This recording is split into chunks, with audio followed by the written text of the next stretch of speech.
Assalamualaikum warahmatullahi wabarakatuh. Perkenalkan, nama saya Winnie Sarahmi Alvin, NIM 19042196. Di sini dalam mata kuliah Pemberdayaan Masyarakat, saya akan menjelaskan tentang yaitu pendekatan pemberdayaan masyarakat. Salah satu faktor yang dapat mendukung tercapainya sasaran kegiatan pemberdayaan masyarakat sangat dipengaruhi oleh jenis pendekatan yang digunakan dalam melakukan kegiatan tersebut. Dalam hal ini, pendekatan yang dimaksud terkait dengan cara apa yang digunakan agar supaya masyarakat yang menjadi kelompok sasaran kegiatan pemberdayaan bersifat terbuka dalam menerima berbagai bentuk unsur inovasi yang semuanya itu dimaksud agar supaya mereka dapat melepaskan diri dari berbagai aneka rupa keterbelakangan, isolasi sosial, keterpurukan, serta ketertinggalan dalam berbagai sektor masyarakat. Oleh sebab itu, untuk memilih pendekatan yang dinilai cocok dengan kondisi sosial, ekonomi, dan budaya kelompok sasaran, maka pada dasarnya ada beberapa hal yang perlu diperhatikan. Di antaranya, yang pertama yaitu kegiatan itu harus sifatnya terbuka. Yang kedua, pendekatan yang digunakan sebaiknya dalam bentuk kelompok dan tidak dilakukan secara individual. Yang ketiga, melibatkan masyarakat secara aktif, terutama kelompok yang menjadi sasaran kegiatan pemberdayaan. Yang keempat, sasarannya harus jelas dan terarah. Dan yang kelima, kegiatan pemberdayaan masyarakat harus memiliki dana yang cukup. Lalu sementara itu, dalam kaitannya dengan pekerja sosial, maka setidaknya ada 3 jenis pendekatan yang bisa dilakukan untuk membantu tenaga penyuluhan, fasilitator, agen pembaharuan, dan aktivis LSM, serta lembaga pemerintah dalam melakukan kegiatan pemberdayaan masyarakat, yang diantaranya yang pertama ada pendekatan mikro.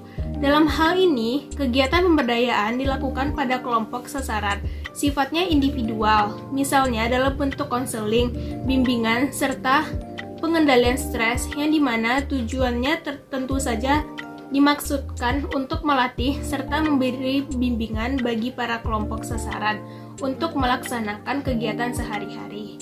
Dengan kata lain, model pendekatan ini biasa juga disebut dengan pendekatan yang berpusat dengan tugas. Yang kedua yaitu pendekatan meso. Tidak seperti halnya dengan pendekatan mikro yang mana pemberdayaan dilakukan secara individual, maka justru dalam pendekatan ini pemberdayaan dilakukan terhadap sekelompok penerima manfaat. Dalam hal ini, tujuan kegiatan pemberdayaan dilakukan terhadap sekelompok klien dengan harapan pemanfaatan kelompok dapat difungsikan sebagai media, pendidikan, pelatihan, dan intervensi, sehingga diharapkan dapat meningkatkan pengetahuan, keterampilan, kesadaran, membentuk sikap, serta meningkatkan kemampuan kelompok sasaran dalam mengatasi berbagai persoalan yang mereka hadapi. Lalu yang ketiga, pendekatan makro. Untuk tipe pendekatan ini biasa juga disebut sebagai strategi sistem besar dengan alasan penerima manfaat diarahkan pada suatu lingkungan yang lebih luas.